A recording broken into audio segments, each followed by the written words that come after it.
రాజకుమారి పెళ్లి జన్మదినం. రాజకుమారి పెళ్లి సుందరి అందరికీ ప్రీతిపాత్ర. కాని ఆమె తండ్రి, రాజు, ఆమె ప్రేమను వీర అనే గ్రామ పెళ్లితో ఒప్పుకోవడం లేదు. సుందరి జన్మదినానికి వీర ఆమెను కలవాలని అనుకున్నాడు. కాని మహలానికి వెళ్లాలంటే నదిని దాటాలి.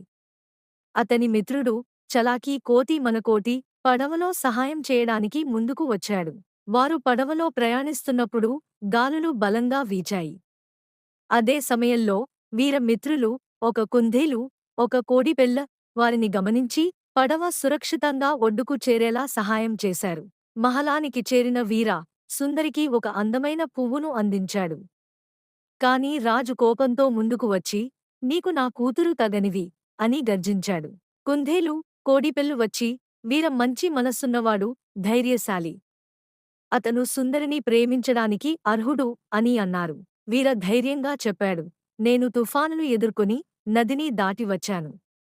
ప్రేమ హృదయంతో చూసుకోవాల్సింది, పదవితో కాదు. సుందరి కూడా ముందుకు వచ్చి, తండ్రిగారు, వీర నిజమైన ప్రేమికుడు. అతని ప్రేమను అంగీకరించండి అంది. రాజు అతడి ధైర్యం, మిత్రుల మద్దతు చూసి మెచ్చుకున్నాడు. నిజమైన ప్రేమ విలువైనది అని వీరకు ఆశీర్వదించాడు. ఆ రోజు సుందరి జన్మదినం మరింత ప్రత్యేకమైంది. ఆనందంగా ఉత్సవాలు జరిగాయి.